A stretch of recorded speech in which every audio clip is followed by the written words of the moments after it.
Hello, c'est H, comment vas-tu? Alors, aujourd'hui, je te fais un tag qui s'appelle 10 Blind Decks, qui est un tag de Fairly Light, en collaboration avec ma maman. Alors, mes jeux, elles viennent de partir, et je me suis dit, je vais faire le tournage tout de suite parce que je ne tiens plus. Mes jeux sont rangés là, et je suis allée m'asseoir sur mon bureau, dos à ma mère qui était assise là, en train de choisir les 10 decks. Et j'ai mis ce petit rideau parce que mes jeux sont tellement bien rangés et je sais exactement dans quel ordre ils sont rangés. Et je me suis dit, si je me retourne et que je vois où sont les trous, je saurai quel tarot me manque. Parce que j'en ai pas beaucoup, j'en ai qu'une 50aine. Voilà. Donc ces jeux sont, ces choix sont dans ce sac et je te retrouve tout de suite pour les ouvrir avec toi. J'ai trop hâte. Et franchement, c'est un tag trop chouette. J'ai hâte de voir ce qu'elle a choisi. À tout de suite.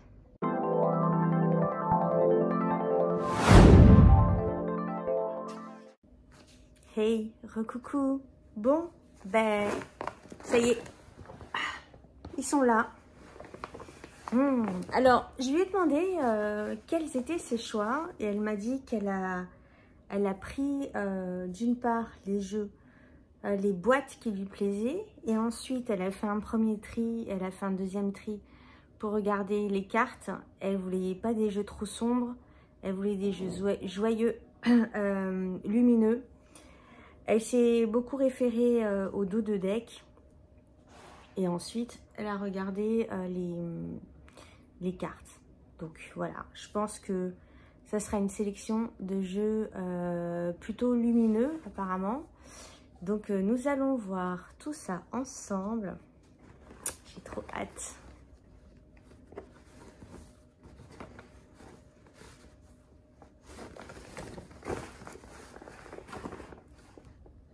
Tadam! Bon, le premier jeu, le Apparition Tarot. Ouais, ça m'étonne pas d'elle. Le Apparition Tarot, je n'ai pas fait de review de ce jeu. C'est un jeu que j'aime beaucoup, qui est très minimaliste. Il a une jolie boîte comme ça. Avec, c'est un très beau jeu.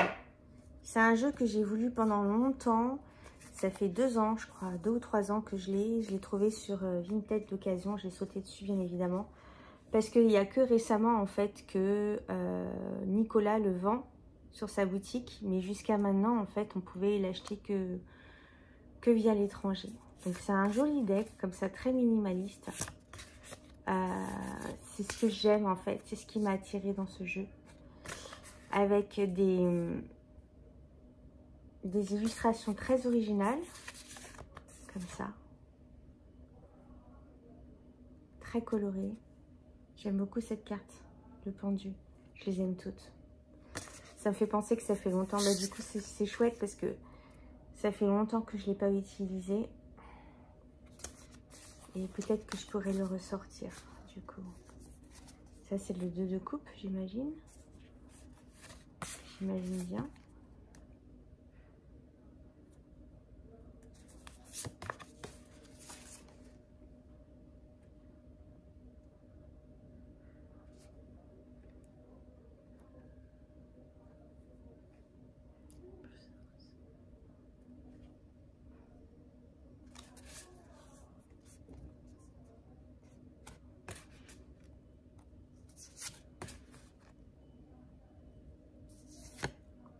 Elle est belle cette carte de l'as de bâton.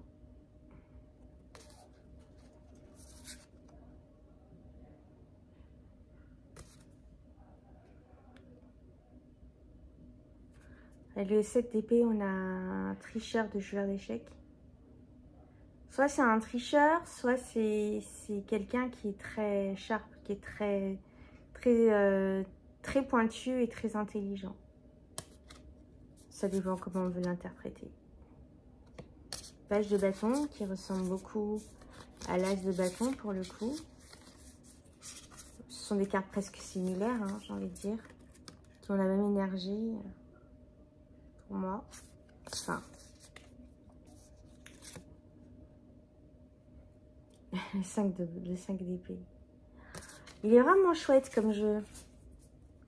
Je vais le ressortir. Je vais tirer une carte au hasard.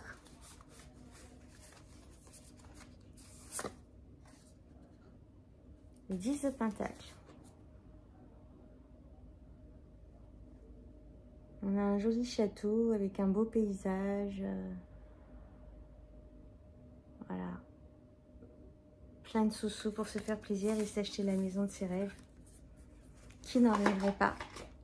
Superbe choix, maman. L'Apparition Tarot. Le deuxième jeu, je vais prendre au fond de la boîte et c'est une grosse boîte. C'est le Alchemical Vision Tarot. Alors, le guidebook, il est dans ma bibliothèque. C'est un jeu que j'adore, que mon père m'a offert à Noël, parce que je lui ai demandé, bien entendu. Donc, c'est un jeu avec des grandes cartes. Et c'est un tarot très jungien. Comment je vais faire pour pas le faire tomber? Avec des cartes alchimiques, avec beaucoup de détails comme ça. Enfin, alchimique, oui, alchimique, avec c'est un collage, c'est un jeu de collage avec des photos, des illustrations alchimiques que j'aime beaucoup. C'est le magicien, il me semble, la carte du magicien. Ah non, c'est la carte du hiérophante.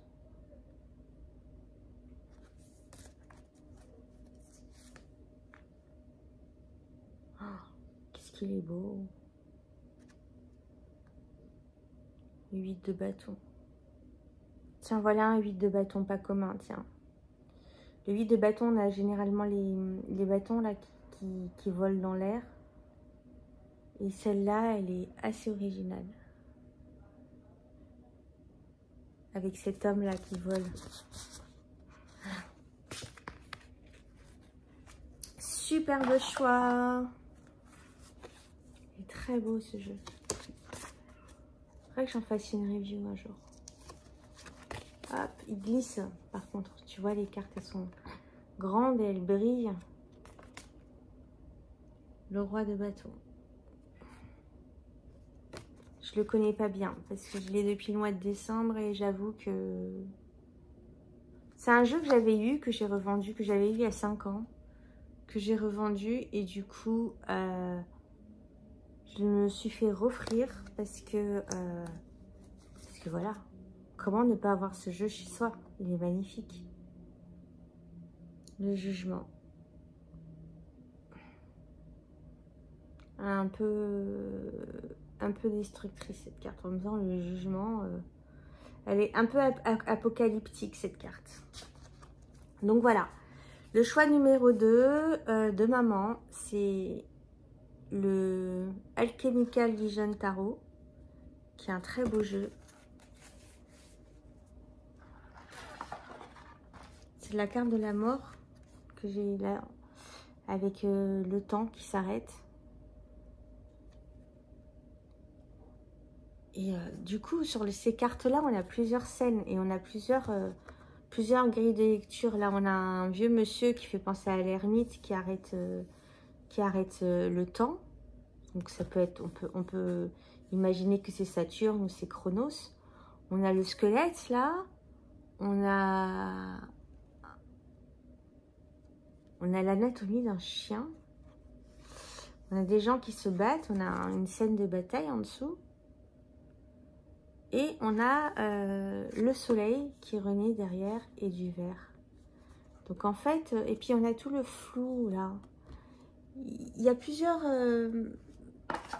couches d'interprétation dans ce jeu, ce qui le rend particulièrement intéressant. Le 6 de coupe. Voilà, ça c'est le deuxième choix. Et le livre est topissime. Troisième jeu. Ah, j'étais sûre qu'elle allait choisir le Rumi Tarot. Je savais. J'ai dit, maman, je suis sûre que tu as pris la boîte bleue. Elle va me dire, mais je vais pas te le dire quand même, ce que j'ai pris ou pas. Le Rumi Tarot. Alors, c'est un jeu qu'un ami m'a offert il y a très longtemps. Un ami turc qui l'a acheté en Turquie, qui me l'a ramené. Donc, malheureusement, il est en turc. Et il y a un gros livret qui serait très intéressant de traduire. Il y a des cartes avec des phrases, des citations de Rumi. Donc, on est dans un jeu oriental, comme ça. De Nigel Jackson. J'aime beaucoup ses illustrations. Et j'ai un ange qui s'appelle Nat qui m'a envoyé les traductions. Je te remercie, Nat, qui m'a envoyé les traductions en fait de ce jeu qu'elle a présenté il n'y a pas très longtemps sur sa chaîne.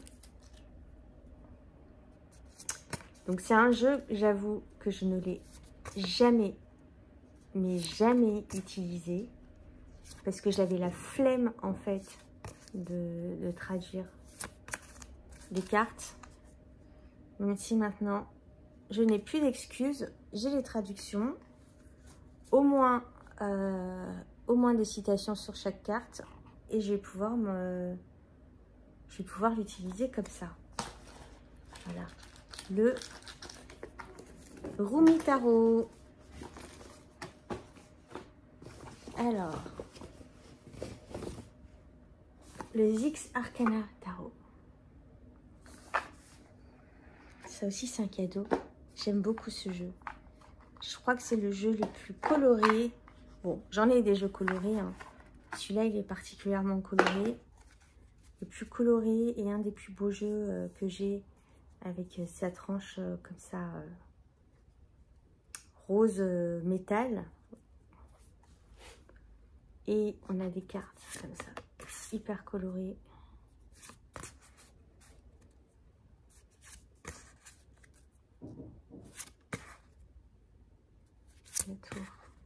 Je trouve que le jeu est brillant, il est intelligent. Les arcanes ne sont pas communes. Bon, le soleil, on connaît avec l'enfant sur le cheval, mais là, on a un éléphant, on a Ganesh sur un poney qui tient une rose. On a des images pas communes. C'est frais. Ça fait du bien dans le monde du tarot. Ce chariot est magnifique. Ça fait du bien dans le monde du tarot où on a tout le temps des copies, des copycats du rider. Là, on a quelqu'un qui a essayé de faire quelque chose de différent. Et ça fonctionne. Il n'est pas commun, cette lune, avec le chien sur le dos du loup, sur le dos de l'écrevisse. J'aime beaucoup ce jeu. Très coloré, évidemment. Et en plus, il a ce bruit et ce toucher mat, là, que j'adore. Les X Arcana Tarot. Yes. Une de mes cartes préférées du jeu. Le Maker. C'est une carte supplémentaire.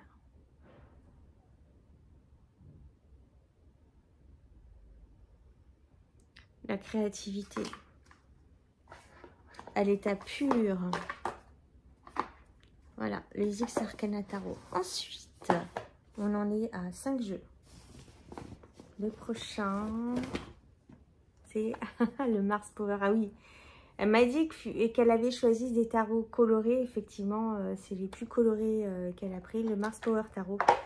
Je ne sais plus si j'ai fait une review ou pas. Il me semble que oui. Donc, on est sur un jeu très original aussi. Encore plus que les X.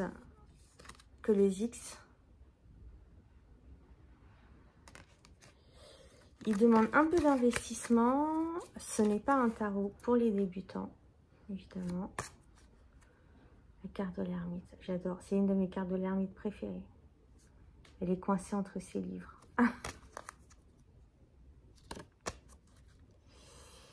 J'adore ce jeu. J'ai pensé à le revendre à un moment donné, mais... parce que je l'utilise pas trop, à vrai dire.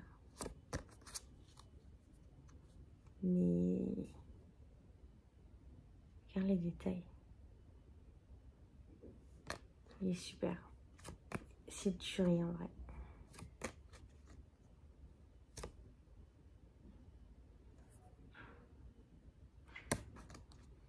Après, il plaît pas parce qu'il est très psychédélique. Les couleurs, regarde le dos des cartes. Les couleurs peuvent faire mal aux yeux, effectivement, je le conçois. Mais on reste dans de l'original. Et ça, c'est la carte du diable, elle est magnifique. On a le diable dans les détails. Énormément de détails sur la carte. Du feu, mais hyper détaillé de toutes les couleurs. Magnifique.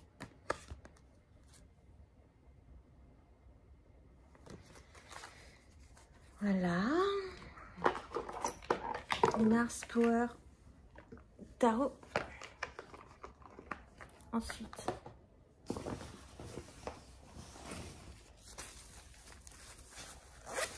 c'est le Marielle Tarot. On a choisi le Marielle Tarot. Que je ne présente plus sur cette chaîne. Hein, le Marielle Tarot, j'en ai parlé maintes et maintes fois. C'est un jeu, c'est le premier jeu que j'ai étudié de fond en comble, du début à la fin. J'en ai même un carnet dédié. Donc, comment j'ai étudié ce tarot? Là, je suis partie de l'âme en l'âme, où j'ai fait du journaling. J'ai écrit ce que je voyais sur les cartes, ce que je ressentais, etc. Ce que ça me disait. Ensuite, j'ai pris le livret, bien sûr, que j'ai décortiqué. Je suis allée chercher le livret dans chaque livret parce qu'il y a beaucoup de choses que je ne connaissais pas à l'époque.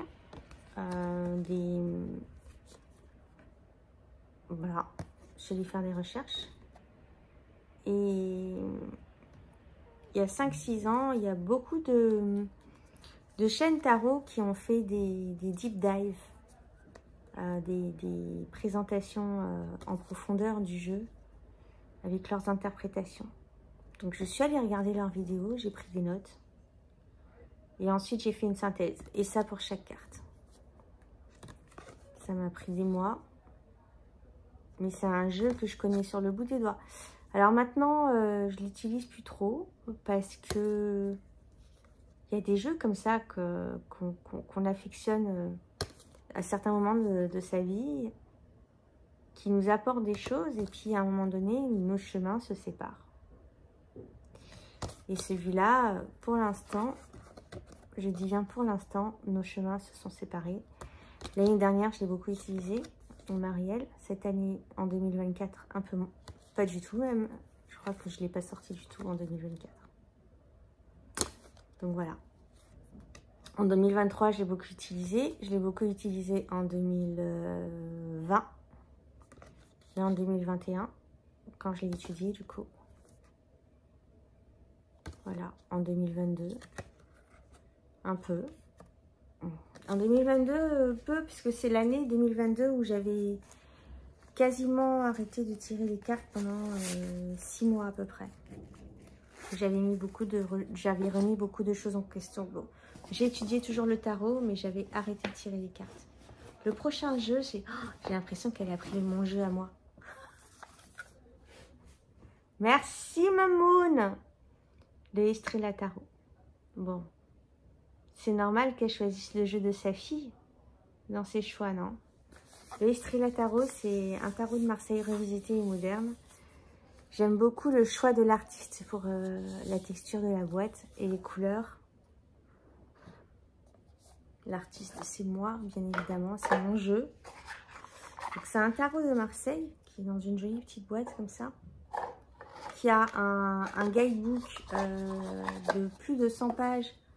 Je t'apprends à tirer les cartes du tarot de Marseille. Je te donne les significations de chaque carte. Et c'est un tarot de Marseille très coloré comme ça, qui est sorti en 2022. Là, c'est la deuxième impression. On est sur la deuxième impression. Et en fait, c'est un tarot de Marseille comme ça, où il y a beaucoup de personnages de la pop culture. Donc là, on a Michael Jackson, tu as pu le reconnaître. Là, on a Marie Laveau. On a Marie-Antoinette. On a Sélachiaï, l'empereur. On a Mouji.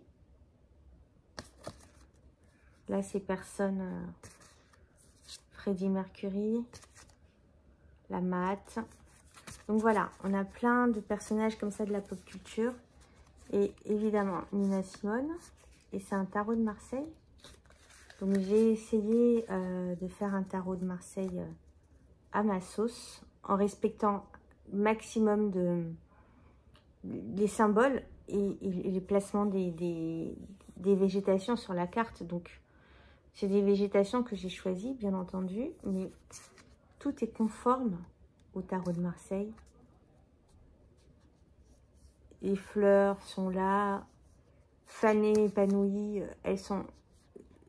Mon jeu respecte vraiment la tradition du tarot de Marseille et le tarot de Marseille en lui-même. Voilà, j'ai utilisé un peu de plantes exotiques. La carte de soleil, une de mes cartes préférées du jeu.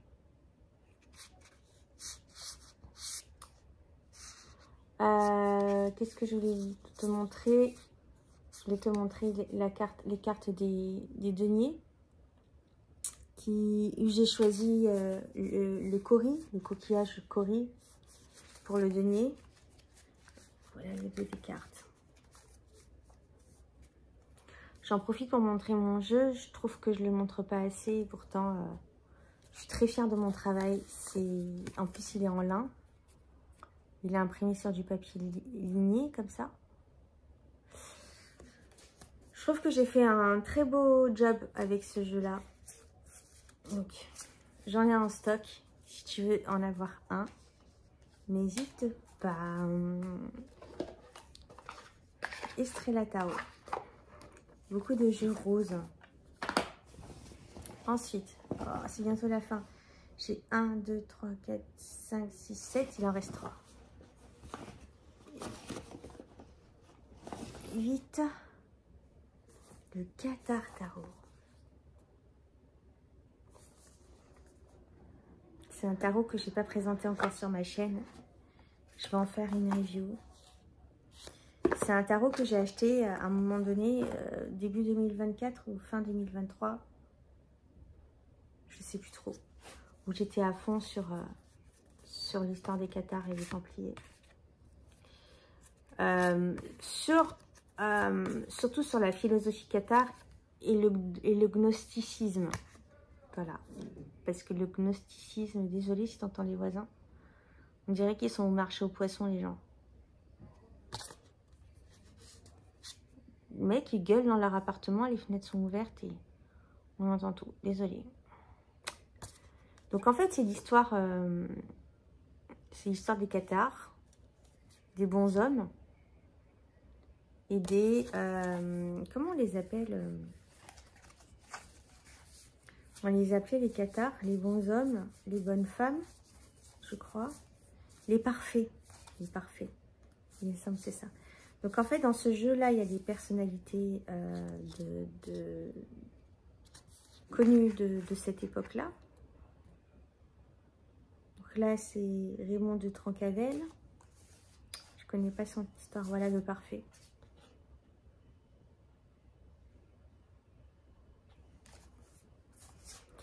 C'est un très beau jeu. Mass market.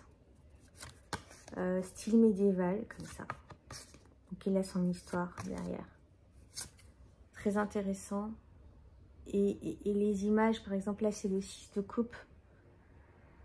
C'est pas des images copier-coller traditionnelles du 7 de coupe. Du tarot Rider-Waite. Donc ça change, c'est intéressant. Et je t'avouerai que c'est un jeu que je n'ai pas trop approfondi. Même si il le mérite vraiment parce qu'il est magnifique. J'aime beaucoup. L'histoire des Cathares, le gnosticisme, c'est quelque chose qui me fascine. Ça fait partie de mes recherches et de ce qui m'anime. Je me retrouve beaucoup dans des aspects de cette philosophie-là. On appelle ça philosophie ou courant de pensée, ou c'est pas une religion, mais...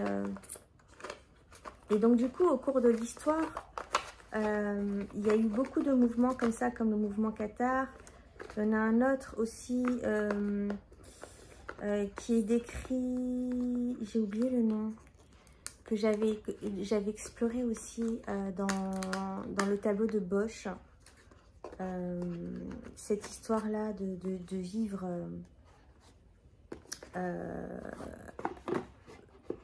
dans sa liberté. Alors, les Cathares, ils étaient beaucoup plus pieux et purs, les parfaits, ils étaient purs, entre guillemets. Voilà, ils étaient dans la droitesse, etc. Mais il y a des courants comme ça, gnostiques, beaucoup plus libérés, où les gens voulaient vivre en toute liberté, sans loi, dans le respect de l'autre, bien sûr. Je pense aussi à la téléma, au courant télémique avec Gargantua. Voilà, donc on a eu au cours de l'histoire comme ça plusieurs mouvements où les gens ont voulu s'émanciper de Dieu. Ils se sont posé la question sur l'existence de Dieu. Et l'existence de Dieu, et aussi est-ce que Dieu est bon ou pas, est-ce qu'on doit le prier, est-ce qu'on doit suivre ses préceptes, est-ce qu'on doit s'inscrire dans une religion. Voilà, donc c'est intéressant. Ouais, et c'est pour ça que ça colle vachement avec ma façon de parler qui est très souverainiste, mais souverainiste dans la souveraineté, dans le libre arbitre de notre conscience, de notre soi supérieur, de notre part divine. Bien sûr, je parle là de spiritualité et non de politique, hein, on est d'accord.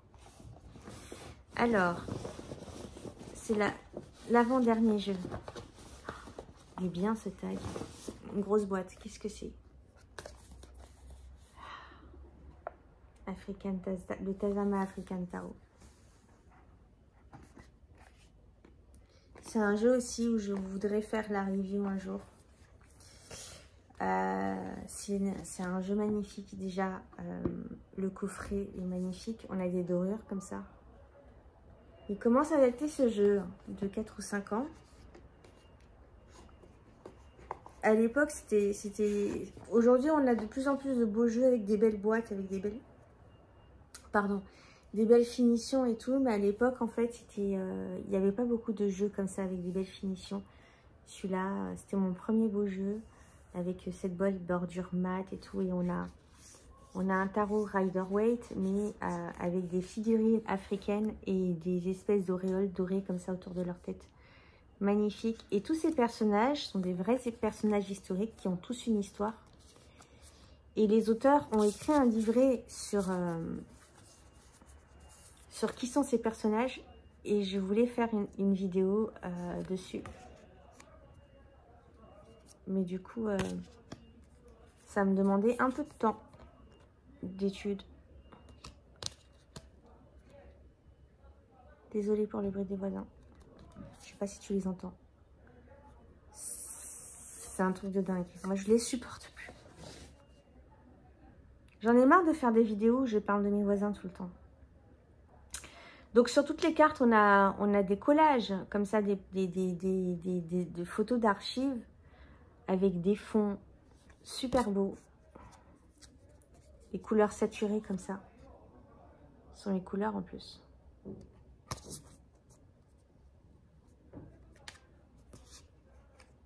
Donc ouais. Ça me fait penser qu'il va falloir que je fasse une review un jour.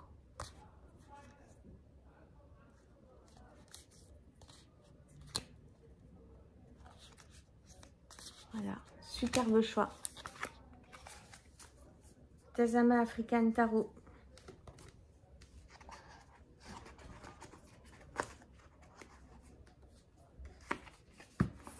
Et le dernier jeu de cette superbe série. Ah, le Tilduc. C'est marrant, ces choix, ils sont assez éclectiques. Je pensais qu'elle allait vraiment choisir que des jeux colorés, par exemple. Je pensais qu'elle allait choisir le Avatar Tarot, par exemple. Et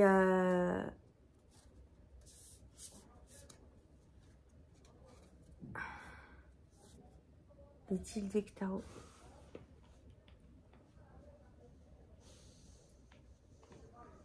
Pourquoi la télé s'est allumée seule? J'ai ouvert le Tilduc Tarot et la télé s'est allumée seule. Je te dis ça parce qu'il y a beaucoup de gens qui disent que ce jeu est habité. Moi, j'y crois pas à ces histoires de jeux habités. Pour moi, un tarot, c'est un bout de carton. Mais il y en a beaucoup qui disent que ce jeu-là ouais, est habité.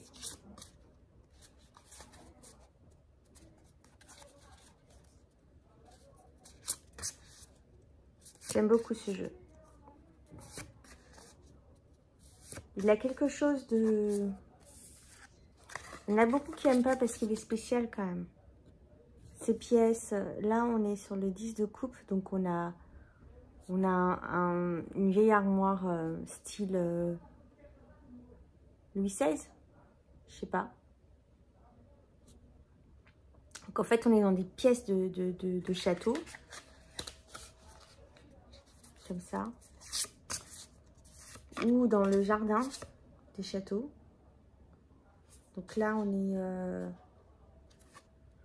Par contre j'ai du mal à... le set de pentacles. J'ai du mal à voir un peu ces cartes-là. Peut-être pour ça que je l'utilise pas souvent. Mais c'est un jeu que j'aime beaucoup. Là, on a un superbe jardin. Dans un château.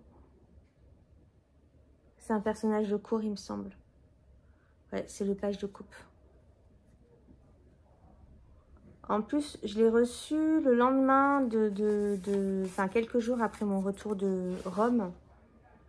Il me fait vachement penser à Rome, en fait. Au monument de Rome. Mais il pourrait faire penser à Versailles aussi. Perdu dans le château de Versailles. C'est le tout, le 2 de staves, le 2 de bâton. Très très beau jeu. Voilà. Bon, ben en fait, j'aime beaucoup le jeu. En même temps, tous les jeux de ma tarothèque, je les aime. Hein. Mais elle a vraiment choisi des jeux... Alors, le mien, bien sûr, ça c'est top. Le Marielle, que j'aime beaucoup. Et elle a choisi des jeux qui méritent en fait que je fasse une review, comme ces deux-là. Et même le Alchemical Vision, là. Voilà. Des tarots qu'il faut que je réutilise. Le Alchemical Vision. Le Tazama Africa, je le trouve très très beau, mais il est très Rider-Waite-Smith. Et quitte à utiliser un Rider, je préfère utiliser un Rider. Celui-là, je le garde vraiment parce que j'aime beaucoup le jeu. Et parce que il y a des personnages historiques sur les cartes. Donc pour ma culture générale. Cadre Tarot. Et le jeu que je veux ressortir pour travailler avec... Enfin, faire des tirages avec, c'est le Apparition Tarot. Celui-là, je vais le mettre de côté. Voilà, voilà. Bon, ben, on a des beaux jeux. Le Rumi Tarot aussi m'a fait un bon choix. Je crois qu'elle est restée quasiment une demi-heure devant la tarothèque à choisir les jeux.